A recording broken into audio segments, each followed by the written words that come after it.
표본은 이렇게 전시용이고 장식용이 아니에요.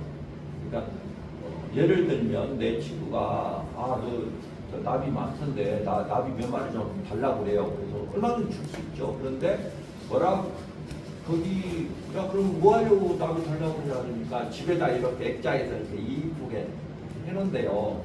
그래서 내가 이제 여담으로 야 그거보다는 더 좋은 방법이 있다. 어떻게 할 거냐? 그러면은 너를 박제해서 이렇게 유리관에다 놓으면 좋다. 얼마나 좋냐? 그러니까 기겁을 하는 거예요. 곤충도 작은 생명체인 한 생명체고 사람도 한 생명체예요. 그러니까 연구를 위해서 하거나 후대 학자들이 여들이 나중에 과학자들이 되고 후대 학자들이 그 표본을 가지고 연구를 할 수 있는 토대를 마련해 주는 게 표본이에요. 지금 우리나라의 모든 곤충박물관이나 생태관, 전시관 이런 데가 그런 개념이 아니고 여기저기서 사가지고 이렇게 널어놨어요. 그래가지고 막 엄청 많은 것처럼 6마리, 큰 것들은 4마리 이렇게 해가지고 쫙 널어놓고 있는데 너무 좋은 방법은 아니에요. 애들은 또 처음만 보지 두 번째는 안 봐요. 그래서 이제 좋지 않은 모습이고 오늘 여기 들어와서는 10분 쉬었다가 들어와서는 먼저 동영상 한 2-3편 보고 그 다음에 현미경으로 이것은 현미경이 아까 친구가 만졌던 이 현미경은 40배뿐이 안 돼요. 사실은 이게 장식용뿐이 안 돼. 그런데 그 안에는 똑같은 실제 현미경인데 1000배로 볼 수 있는 현미경이 있어요. 그래서 이따가 그 현미경을 가지고 곤충의 중요 부위들을 이렇게 자세히 오늘은 탐구할 수 있도록 하도록 하겠습니다. 그래서 탐사 중에 이제 혹시 구토 증세가 있거나 그러게 되면 빨리 엄마나 이제 저한테 이야기를 하고 또 어지럼증이 있거나 그럴 때에도 역시 계속 걷지 말고 그 자리에 앉아서 그늘에 쉬어서 응급처치를 받고 다시 돌아와서 이 자리에 시원하게 있을 수 있도록 하고요. 코피가 나는 경우가 가끔씩 있어요. 힘이 드니까 코피가 나요. 특별하게 무슨 이제 질병이 있거나 여기 다니면서 문제가 있어서 코피가 나는 게 아니고 그럴 때에는 이제 보통 옛날에 저도 그랬지만 옛날에는 코피 나면 막 고개를 제끼고 그렇게 하는데 고개를 제끼면은 잘못하면 피가 기도로 들어갈 수 있어요. 기도로 들어가면은 엉겨버리거든요. 큰일 날 수 있고 그래서 반듯하게 있으면서 지혈을 하고 약솜이나 또는 종이로 손을 받고 잠시 있으면 지혈이 돼요. 큰 문제는 아닙니다. 곤충에 대한 주의사항이 뭐냐면 아까 이야기했지만 곤충은 만지지 않습니다. 만져야 될 때가 있어요. 언제 만져야 되는가 이야기를 해줄게요. 곤충은 우리 눈이 있고 코, 귀, 입, 피부가 있고 오감으로 느낄 수 있도록 되어 있어요. 그래서 느낀다는 것은 오감으로 관찰한다는 거죠. 관찰을 하는데 나비라든가 이런 곤충들은 색깔이라든가 모양이라든가 크기라든가 생태라든가 이런 걸 보려면 눈으로 봐야 될 것이고 그 다음에 조금 있으면 매미 소리가 들리는데 그것은 눈으로 볼 수가 없어요. 안 보이니까. 그 애는 소리를 듣고 저 애는 따르르르 하면 저건 말매미구나 이렇게 이제 알아야 됩니다. 그 다음에 또 조금 있다 가면 이쁜 그 곤충 중에 노린재목 중에 이제 홍줄 노린재라는 굉장히 이쁜 곤충이 있어요. 분명히 있을 거예요. 먹이가 있으니까. 그 애를 또 관찰할 때에는 역시 냄새로 해야 될 것이고 그 다음에 또 개미 같은 경우 있을 때 개미산이 나온다는 산을 뿌린다는데 그러면 개미산이 포름산이거든요. 그 개미산이 무슨 맛이 나는가? 신맛이 나는가? 매운맛이 나는가? 또는 쓴맛이 나는가? 짠맛이 나는가를 알려면 맛을 봐요. 그렇죠? 그래서 곤충은 그런데 이제 손으로 만질 수 있는 거, 등이 딱딱한가 연한가, 특히 이제 그 애벌레 중에 송충이 같은 경우는 가시가 있잖아요. 털이라고 하는 거. 그걸 손으로 만지면은 송충이는 쏠까 안 쏠까? 안 쏴요. 대답을 했다는 게 중요하다. 그렇지? 또 박수 쳐야 된다. 박수 받으면 어떻게 해야 되는가? 일어나서 박수 치는 사람한테 인사를 하고 받는 거예요. 다시 한번 박수 한번 주세요. 감사합니다까지 했으니까 바쁜 거죠.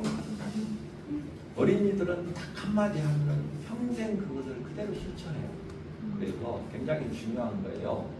그래서 이렇게 송충이는 쏘지 않는데 송충이처럼 이렇게 가시가 나 있는 털이 나 있는 애들은 한 번쯤은 곤충을 정말 내가 연구를 하고 평생 곤충의 반려자로 있겠다 하면은 스쳐봐야 되죠.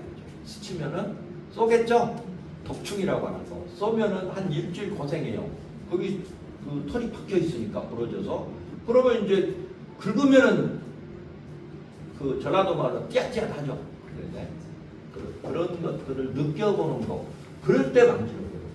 그래도 안 됐을 때는 이런 거죠. 도구를 활용해서 관찰을 할 수 있는 거죠. 그런데 제가 아까 생태 체험이 아니고 탐사라는 게 무슨 이야기냐면 탐구하는 일이 탐사예요. 그러니까 탐구 과정이 관찰이 제일 먼저.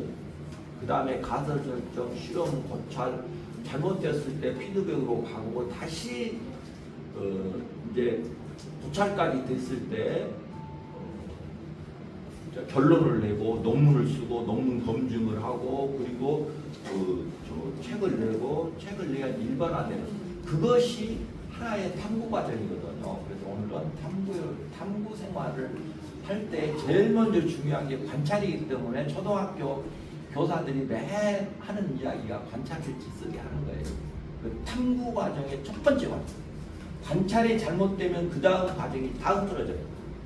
그래서 이제 중요한 문제고 곤충을 만지지 않아야 될 것이 뭐냐면 모든 곤충만이 다 만지게 돼 있어요. 얘들아 일어나서 빨리 만져라. 아이고 야 얘가 얼마나 막 움직이고 좋지 않느냐 그러는데 곤충은 폭력을 당하고 있죠. 그래서 저는 만지는 것을 거의 자제하고 필드에 나가게 돼 있어요. 우리나라 곤충관에서 저 필드에 나가는 곤충관은 한 군데도 없어요. 정부에서 하거나 국가에서 하거나 지자체에서 하거나 한 군데도 없어요. 근데 오늘 같이 가서 생태를 한번 보고 만지지 않는다. 왜 안 만져야 되냐면 곤충은 변온동물이에요. 주변 온도에 따라서 체온이 몸 온도가 변하는 온도를 가지고 있는 동물. 그래서 무슨 동물? 변온동물. 그래서 예를 들면 지금 밖에 온도가 25도다. 25도면 밖에 날아다니는 저 잠자리들은 몇 도일까?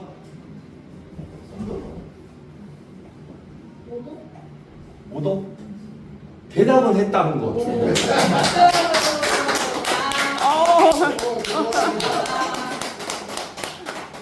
이야기 안 해도 일어나서 고개를 그러니까. 숙이잖아요.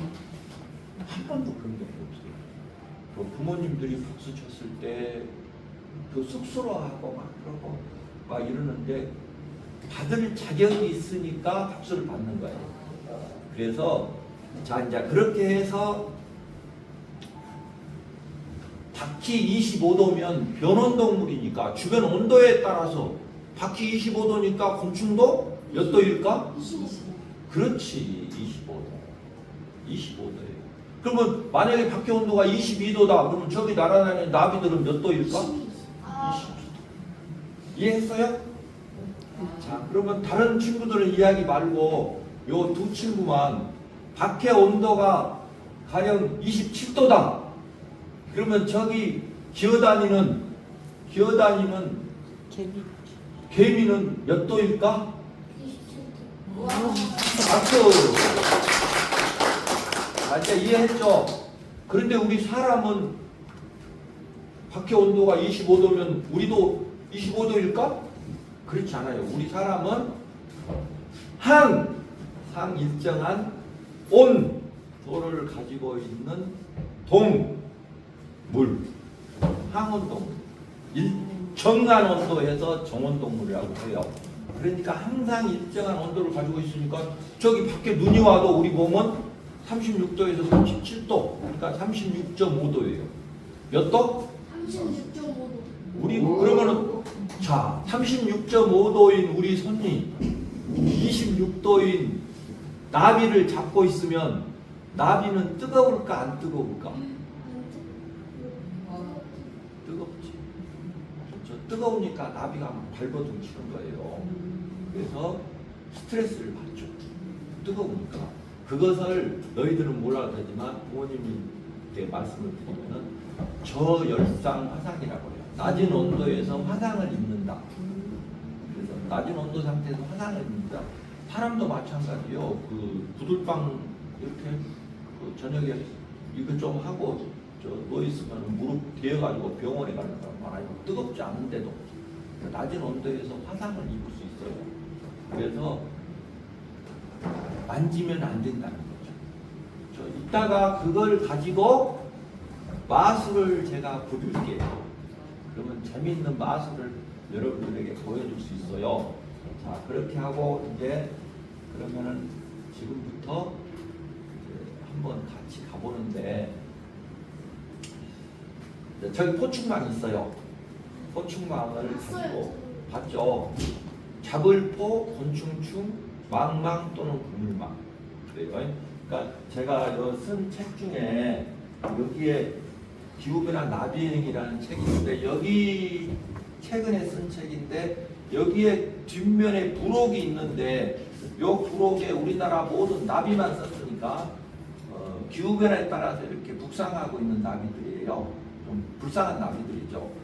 그런데 나비 우리나라의 모든 나비 이름이 있고 학명이 있고 그 다음에 먹이 식물이 있는데 먹이가 다 달라요. 중요한 이야기예요. 그런데 아무 데서도 가르쳐 주지를 않아요. 먹이가 중요하다는 것은 어떤 문제가 있느냐면 우리 나비 중에 배추 흰나비라고 들어봤어요? 네. 그렇죠. 배추 흰나비는 이름 속에 먹이가 있어요. 그러면 배추 흰나비는 애벌레가 뭘 먹을까? 배추. 그렇죠. 배추를 먹어요. 그러면 배추 흰나비를 관찰하려면 어디 가서 봐야 돼요? 배추가 많이. 배추가 많은 거. 그렇죠. 저 산에 가면 배추 흰나비 볼 수가 없어요. 배추가 있어야죠. 왜 그러냐면 배추가 있으면 거기다 알나로 암컷이 오죠. 그 애벌레가 거기 다니죠. 알도 있죠. 그러면 또 스퍼는 어떻게 짝짓기 하러 오죠. 그러니까 거기가 배추가 있으니까 그렇죠. 그 모든 곤충은 먹이가 다 다르기 때문에 편식을 해요. 그래서 따라서 해볼까요? 곤충은 편식쟁이. 곤충은 편식쟁이. 곤충은 편식쟁이에요. 그 3학년 이상은 뭐라고 해야 되냐면 그 먹이 식물을 곤충이 먹이 식물을 기주식물이라고 해요.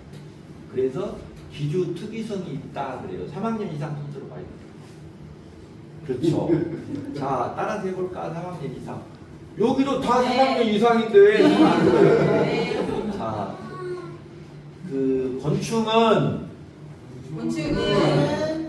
편식쟁이다 하면 안 되고 기주 특이성이 있다. 기준 특이성이 있다. 나이에 따라서 용어가 달라요. 그래서 이제 기준 특이성이 있다 하고 편식쟁이하고는 같은 말이에요. 그리고 자, 그것을 바탕으로 우리가 이제 가면 되는데 지금부터 한번 따라 볼까요? 예. 그 식물이 있어야 그 곤충이 있어요. 가보면 알아요. 네.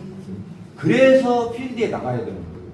그런데 그건 안 하고 관찰자에 넣어놓고 그 식물 이야기를 안 하고 그 관찰자에서 보고 만지지 않고 이거 희득거리고 그것은 아주 잘못된 거예요.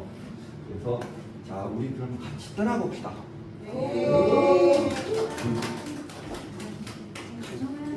갑시다.